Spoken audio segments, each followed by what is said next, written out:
Oi pessoal, tudo bem? Hoje a gente vai estar dando continuidade nos nossos vídeos aqui da parte de gerenciamento e manutenção, né? E hoje a gente vai estar falando especificamente sobre análise e manutenção preditiva, mas de uma forma um pouco diferente, né? A gente vai fazer mais um bate-papo, né? Eu vou estar trazendo aqui uma situação que eu já vi ocorrer algumas vezes e ocorreu recentemente, né? Onde eu vi um aluno questionando um detalhe bem interessante, né? Trazendo a narrativa do seguinte, né? Ele, poxa, professor, eu trabalho numa empresa. Já falei sobre a necessidade da manutenção preditiva, mas eu não consigo emplacar, né, com que a empresa venha a investir, usar a manutenção preditiva.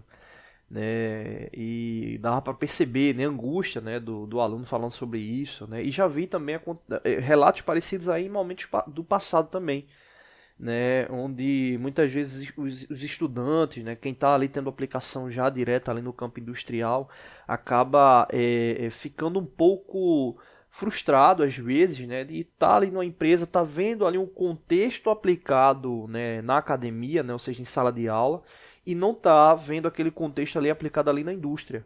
Né? Só que eu acredito que aí falta um detalhe que é um pouco de sensibilidade de entender o seguinte, né? Todas as aplicações que se fala referente à manutenção, né, ela tem uma base, né, que tem como foco uma amplitude. Né? Ou seja, não se tem uma.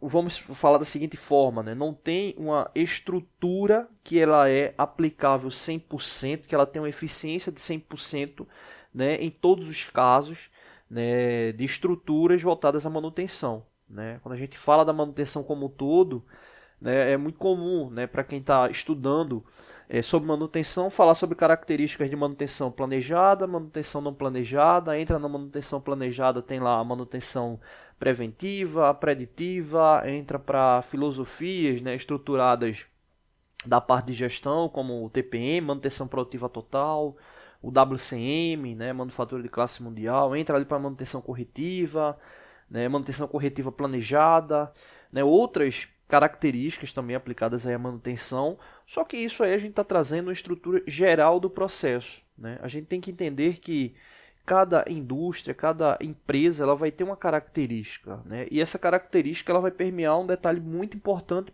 para o processo, que é a lucratividade. Né? As empresas, de modo geral, têm como base a lucratividade, isso aí não tem para onde correr, e fazendo uma estratificação da lucratividade, a gente vai ter as aplicações para os processos de forma geral. Né? As empresas têm custos, a gente já falou várias vezes aqui no canal sobre custos aplicados à indústria. Né? Então as empresas têm custos e tudo ali precisa ser diluído para no final ter lucro, né, para o processo. Não tem para onde correr. Né? E você chegar, né, a uma empresa, né, onde ela não tem aplicação ali, exemplo, como esse caso, de uma manutenção preditiva, não quer dizer que é o fim do mundo. Né? Muito pelo contrário, pode ser que a manutenção que ela venha utilizando seja uma manutenção efetiva. Né? Ou a mesma manutenção não sendo efetiva, mas ela vem gerando uma lucratividade, o qual está dentro de um patamar esperado, né? Ou dentro de uma tolerância ali.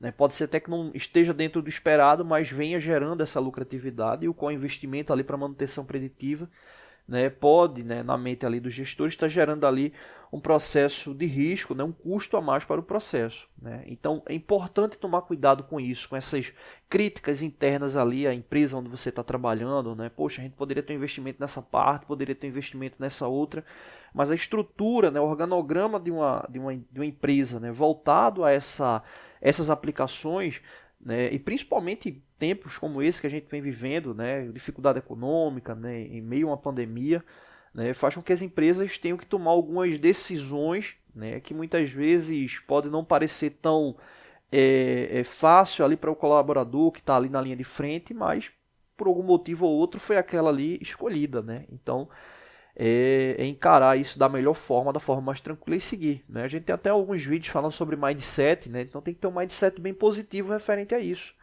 Né? Não dá para criticar, cobrar a empresa ali sempre, né? Ou de forma mais forte referente a uma ação que você acha que vai dar resultado. Né? Inclusive essas ações ligadas a resultado, né? Ela tem que ter muita base técnica para poder né, causar um pouco, né, vamos chamar de comoção e realmente ver ali a possibilidade daquela aplicação, né? Eu já vi muitas empresas de grande porte, né, com equipamentos de manutenção preditiva, câmera termográfica, né, análise para lubrificante, alinhador a laser, enfim, vários elementos ali que podem ser utilizados ali para monitoramento, né? E a empresa ou não utilizar porque não conseguiu colocar aquilo ali na rotina da manutenção, ou muitas vezes a própria equipe de manutenção não tem a capacitação devida, né? Então é aquela coisa, né? É meio que uma ostentação, né? Entre aspas, é uma ostentação, né? Eu comprei os equipamentos, né? Tenho capacidade, mas não estou utilizando, né? Ou seja, está sendo um mau investimento ali para o processo, né? Porque não teve a estruturação. Então, quando a gente fala de manutenção preditiva, não é só a característica do uso, né? Tem que ter uma estrutura ali por trás. Inclusive, muitas empresas acabam migrando ali para o uso da manutenção preditiva de forma terceirizada, o que é super normal, né? E também é eficiente, né? Ou seja, eu estou trazendo ali, né, uma pessoa, enfim, consultor ali para aquela aplicação ali, já que eu vou ter que ter um gasto muito maior para poder capacitar a equipe, enfim. Então, cada passo que a empresa dá, né, é um cuidado que ela tem que ter, né? Então, um investimento para a área de manutenção preditiva muitas vezes não ocorre por causa do próprio processo realmente de planejamento estratégico ali com o custo que a empresa está tendo. É a mesma coisa que se a gente for trazer para o lado, para o nosso lado pessoal, né? Exemplo, você está tomando conta de uma casa, né? Tem muitas coisas que você quer investir, né? E de, opa, eu não posso investir nesse ponto aqui por causa da minha margem, enfim, não dá para, não vou dizer nem correr risco, né? Para uma ação como essa, você precisa estar bem estruturado para não ter nenhum problema, né? Então, a manutenção preditiva, ela de fato é muito importante, né? Mas empresas que não utilizam manutenção preditiva não quer dizer que ela tem uma manutenção falha ou que está passando por uma crise ou algo do tipo, né? É uma estruturação qual ela está vem utilizando, né, um ciclo de manutenção e está dando certo ali, está gerando lucratividade. Tenha certeza que nenhuma empresa vai fazer uma ação ou vai deixar de fazer uma ação porque ela não quer. Tem todo um processo ali por trás para poder chegar àquela característica ali, né? Hoje em dia, cada vez mais é difícil encontrar indústrias que têm, empresas que tenham um único gestor, né? Que é aquele gestor ali que é o juiz, o júri e o executor, né? Hoje, normalmente, se tem equipes, né? Então, é muito difícil, né, que uma estrutura como essa aí ela não vá para frente por causa de um detalhe simples, né? Às vezes tem toda uma estrutura ali por trás, né? Então, né, vale aí reforçar, né, que a manutenção preditiva é boa, é eficiente, né? Ela traz aí normalmente traz bons resultados, né? Mas precisa ter toda uma estruturação, né? Inclusive já vem empresas entrar nesse ciclo da manutenção preditiva e voltar, né? Como assim, né? Montou ali uma característica para manutenção preditiva e chegou um ponto que ela não estava dando mais suporte e parou, né? Parou ali, né? Inclusive vendeu os equipamentos que tinha para manutenção preditiva e continuou utilizando manutenção preditiva, mas de outra forma, terceirizado, né? Então é um ponto aí importante, né? Então não é simplesmente ter a empresa, montar lá o projeto, a empresa comprar ali os equipamentos, eu preciso ter efetividade, né? Por que eu estou utilizando a manutenção preditiva? O que isso vai gerar de lucratividade, vamos assim chamar, né? Qual vai ser ali as ramificações que vão ser interessantes ali para a empresa, né? Qual o gargalo que eu tenho ali, que é a manutenção preditiva, o uso do equipamento, né? Vamos até estratificar, né? O equipamento que eu vou estar utilizando, os equipamentos que eu vou estar utilizando para poder dar uma base ali preditiva, né? Ou seja, predizer ali um problema que vem ocorrendo de forma constante ou não, e que vai me ajudar ali a ter uma lucratividade, né? Precisa ter esse equilíbrio, tá bom? Não deixe de se inscrever no canal, toda semana tem vídeos novos, valeu! Oi pessoal, tudo bem? Hoje a gente vai estar dando continuidade aos nossos vídeos da parte de mecanismo, né? Hoje a gente vai estar fazendo o segundo vídeo, né? Falando sobre momento de giro em acionamentos por engrenagem, né? No último vídeo a gente falou sobre alguns conceitos, né? E agora a gente vai falar sobre algumas características, né, que envolvem aí essa análise, né? A primeira característica eu vou chamar aqui de FU1, né, que seria força tangencial, ou melhor, vou colocar aqui como FT, força tangencial, né? Força tangencial. Essa força tangencial que está ligada diretamente ao impulsionamento, né, dos dentes da engrenagem, tomando como base o contato pelo diâmetro primitivo, né, pelo diâmetro primitivo das engrenagens. Então, é uma característica importante para o sistema de transmissão e uma característica também importante aqui para a análise do momento de giro, né, ou seja, do torque. Outra característica também importante, né, nessa análise, obviamente, é o torque, né, o momento de giro. Vou chamar aqui de T. Torque.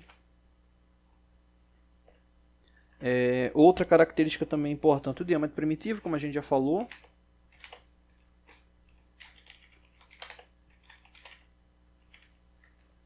Diâmetro primitivo. Número de dentes também, né, o número de dentes, como Z. Número de dentes. Rotação, né, vou chamar aqui de N.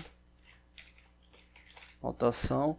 E um detalhe importantíssimo, né, o I, que está ligado à relação de transmissão. Né, relação de transmissão. Relação de transmissão. Então, essas características, né, ligadas ao sistema de engrenamento, faz com que a gente tenha uma série de análises, né? E uma das principais está justamente ligada aqui ao torque e também à força tangencial. A força tangencial, né, ela tem uma característica bem interessante que é a relação de potência para o sistema, né? É muito comum a gente fazer uma análise referente à potência, né? Exemplo, saber uma determinada potência, né, para que venha atingir uma determinada força tangencial, ou seja, aquela força tangencial, né, é a força que vai ter aplicação dinâmica, né, para uma determinada ação do sistema de engrenagem. Né? Então, aí uma característica importante, né, por exemplo, dependendo do mecanismo que você está utilizando, né, para uma prensa, enfim, o sistema de transmissão, é importante essa característica da força que vai ser necessária ali para todo o funcionamento do mecanismo. Né? Então, é muito comum essa análise de potência para, né, ter uma base da força tangencial que o sistema vai desenvolver. Né? Então, é uma característica importante. Bom, cada uma dessas características, né, tem ali a sua relação, tem sua fórmula ali para poder calcular, né, mas falar aqui inicialmente sobre a relação de transmissão. Relação de transmissão que causa muita dúvida, né, nos sistemas de engrenagem, né, nos sistemas de engrenamento. Né, essa relação de transmissão toma como base uma característica, né, inversamente proporcional. Né? Como assim?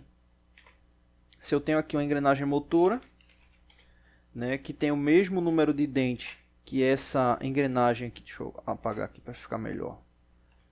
Uma engrenagem motora, né, que tem o mesmo número de dentes, né, aqui da engrenagem movida.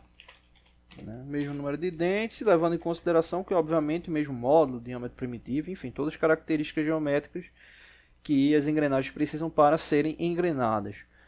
Então, se eu tenho uma característica como essa, né, vamos supor que essa engrenagem motora ela tem um RPM inicial, né, 2000 RPM. Né, o que é que vai acontecer com a engrenagem movida? Supondo que o sentido de giro inicial dessa engrenagem motora seja o sentido horário, né? Uma característica que vai alterar é que a engrenagem movida ela vai ter o seu movimento para o sentido anti-horário, né? Mas a nível de característica de transmissão não vai ter alteração, né? A rotação, né, vai ser igual. Né? Então a rotação aqui das duas vai ser igual também. 2000 RPM. Da mesma forma, como o torque, né, características também da força tangencial, como a gente já tinha falado no último vídeo. Né? E o que ocorre? Quando a gente tem a mudança, né, do número de dentes das engrenagens, né, a gente chega a características diferentes ali na relação de transmissão final. Né? Até um inscrito do canal perguntou, né, se esse cálculo referente à rotação ele está ligado ao diâmetro ou ao número de dentes. Né? A gente sabe que enquanto elemento de máquina, né, a engrenagem ela segue normas, né, segue normas específicas. Né? Então, a construção dela, né, ela teoricamente é padronizada. Né? Então, essa relação da padronização e o tipo de movimento que ela desenvolve ali por meio do impulsionamento dos dentes, né, faz de fato com que a relação do cálculo da RPM tome como base o número de dentes, né, o número de dentes da engrenagem. Mas a lógica de cálculo é a mesma lógica de cálculo de um sistema, exemplo, por polia, né, mesma lógica de cálculo, né. Em um próximo vídeo a gente fala mais especificamente sobre isso, né, sobre essa característica, né, já que esse a gente está focando mais aí na parte do momento de giro. Mas aí, por que a gente está falando da relação de transmissão? Porque a relação de transmissão ela tem um forte valor, né, para o cálculo do torque, né? Então, quando a gente tem engrenagens iguais, né, a gente vai ter aí rotações iguais, características de força também igual, que vai mudar ali a sentido de giro. Se a gente tem uma engrenagem com menor número de dentes, exemplo, vamos mudar aqui a tela aqui. Vamos supor que a gente tem aqui uma engrenagem com 100 dentes, vou colocar aqui Z100, e ela está engrenada em uma engrenagem com Z50, ou seja, 50 dentes. E a rotação de entrada dessa Z100, que é a motora, vamos colocar aqui motora, vamos colocar 2000 RPM. 2000 RPM. O que é que vai acontecer com essa engrenagem menor, com 50 dentes? Quando essa engrenagem Z100, né, ela completar a transmissão dela em 1/4 de volta, né, ou melhor, né, meia volta, né, vamos supor que ela saia desse ponto tangencial, ela fez esse deslocamento, né, de 180 graus. Quando ela deslocar os 180 graus, ela já vai ter deslocado a quantidade de dentes total que essa Z50 tem, né? É como se a gente pegasse ali um único dente dessa engrenagem Z100 e esse deslocamento angular aqui, ele fosse proporcionalmente ao deslocamento de 50 dentes, né? Ou seja, em meia volta, essa engrenagem menor, que é a engrenagem aqui movida, ela já vai ter deslocado uma volta completa. Então, em meia volta da engrenagem movida, ou em meia volta da engrenagem motora, a gente já vai ter uma volta na engrenagem movida. Ou seja, se a gente tiver uma volta completa na engrenagem motora, significa que a engrenagem movida ela vai ter dado 2 voltas, né? Ou seja, é uma relação de multiplicação, né, de rotação de 1/2, né? A cada um giro da engrenagem motora, a gente tem 2 giros na engrenagem movida, né? Se a gente fosse levar essa relação aí para uma relação de transmissão, ela teria uma relação de transmissão de 0,5, né? Ou seja, de meio, né? Também, né, o contrário é válido. Se eu tenho uma engrenagem motora com um número de dentes menor e ela está transmitindo o movimento para a engrenagem movida, né, a engrenagem movida com o maior número de dentes, a gente vai ter aí, nesse caso aí, um sistema de redução, né? Ou seja, ela vai ter uma redução, né? Que nesse caso aí ficaria uma redução de 2/1. Ou seja, a cada 2 giros na engrenagem motora, a gente teria um giro na engrenagem movida. Então, nesse caso aí, seria uma relação de transmissão de 2. Consequentemente, a gente teria o dobro do torque na engrenagem motora, né? Caso fosse uma ação contrária, né? De uma engrenagem motora com um número de dentes menor para uma engrenagem movida com um número de dentes maior, né? Nesse caso, levando em consideração o dobro, né? Então, é importantíssimo essa análise da relação de transmissão. E quando se tem essa indicação da relação de transmissão, fica muito mais fácil a questão de cálculo da RPM, né? Nesse caso, no exemplo inicial, né, a gente fez 2 exemplos aqui, vamos tomar como base o exemplo inicial, onde a gente tem essa multiplicação, né, da rotação, onde a engrenagem motora tem 2000 RPM e está transmitindo rotação para uma engrenagem com a metade do número de dentes. Nesse caso, o que é que vai acontecer com a RPM? Né? Se a gente está tendo essa ação aqui, a rotação ela está aumentando, né? Então ela vai aumentar por 2 vezes, né? Ou seja, nesse caso aqui, essa RPM ela vai para 4000 RPM, né? Então a RPM de saída, a RPM de entrada com 2000 RPM, RPM de saída com 4000 RPM. Ok? É isso, para o vídeo não ficar tão longo. Próximo vídeo a gente dá continuidade. Valeu!